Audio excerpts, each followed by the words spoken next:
நண்பர்களே, நான் உங்கள் அன்பன் அபிராமி சீனிவாசன் பேசுகிறேன். இன்றைய தினம் மகாலய அமாவாசை. ஒரு புண்ணியமான ஒரு புனிதமான நாள். பித்திருக்களுக்கு நம்ம செய்கிற நன்றி கடன் இந்த மகாலய அமாவாசை குறிக்கிறது. நிறைய பேருக்கு இந்த மகாலய அமாவாசையில் மட்டும் நம்ம திதி தர்ப்பணம் கொடுக்கலாம் அப்படிங்கிறத விட, இந்த அமாவாசைக்கு முன்னாடி இருக்க அந்த 14 பட்சம் இருக்குன்னு சொல்கிறோம்னா, பிரதமையிலிருந்தே ஆரம்பிச்சிடும்.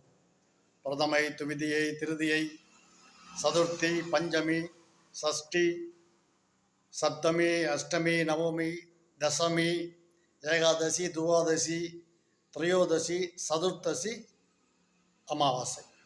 இந்த 15 திதிகளுமே மகாலய பட்சம் அப்படின்னு சொல்கிறது. இந்த மகாலய பட்சத்தில் இந்த 15 திதிகளுக்குமே தர்ப்பணம் பண்ணக்கூடியவர்களாம் இருக்காங்க, விவரம் தெரிஞ்சவங்க. எப்படின்னு கேட்டிங்கன்னா, இந்த 15 திதிகளில் நம்முடைய முன்னோர்கள் ஏதாவது ஒரு திதியில் இறந்துருப்பாங்க.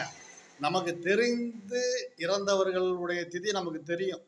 நமக்கு தெரியாமல் நம்ம முன்னோர்கள் எத்தனையோ பேர் இருந்திருப்பாங்கல்ல, அவங்களில் இந்த 15க்குள்ளே ஏதாவது ஒன்றில் இறந்துருப்பாங்க.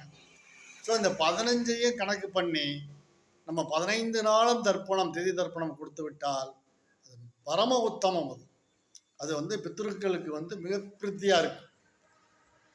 ஸோ இந்த ஆண்டு மகாலய பட்சத்துக்கு கொடுக்க முடியாதவர்கள் அடுத்த ஆண்டில் இந்த 15 திதிகளுக்கும் தர்ப்பணம் கொடுக்கறதுக்கு வாய்ப்பு இருக்கான்னு பாருங்கள். ரொம்ப ரொம்ப புண்ணியம். அதுதான் இந்த மகாலய பட்சத்தில் ரொம்ப புனிதமான நாள்னு சொல்கிறது, இந்த 15 திதிகளுமே. சரி, நம்ம இந்த திதி தர்ப்பணத்தை பற்றி பேசிக்கிட்டு இருக்கோம். இன்றைக்கி மகாலய அமாவாசை. காஞ்சி மகா பெரியவர்கிட்ட ஒருத்தர் கேட்குறார், இது என்ன பெரியவா, இங்கே ஹோமம் பண்ணி நம்ம எள்ளு தர்ப்பணம் பண்ணுறது, இல்லை நம்ம பிண்டம் கொடுக்கறது, இதெல்லாம் பித்ருலோகத்துக்கு போய் சேர்ந்துரும் அப்படின்னு சொல்கிறீங்களே, இது நம்புகிற மாதிரி விஷயமா இல்லையே, எப்படி இதை நம்புகிற மாதிரியா இருக்குது அப்படிங்கிறது மகா பெரியவர்கிட்ட ஒருத்தர் கேட்குறார். அது மகா பெரியவருடைய பக்தரே. நிறைய பேர் ஆன்மீக மார்க்கத்தில், பக்தி மார்க்கத்தில் இருந்தால் கூட இந்த திதி தர்ப்பணத்தில் ஒரு நம்பிக்கை இல்லாமல் தான் இருப்பாங்க. இதெல்லாம் மூடப்பழக்கம். அப்போ மகா பெரியவர் அற்புதமான ஒரு விளக்கத்தை சொல்கிறாரு. திதி தர்ப்பணம்னா எப்படி, அது என்ன, அது கொடுத்தால் என்ன பயன்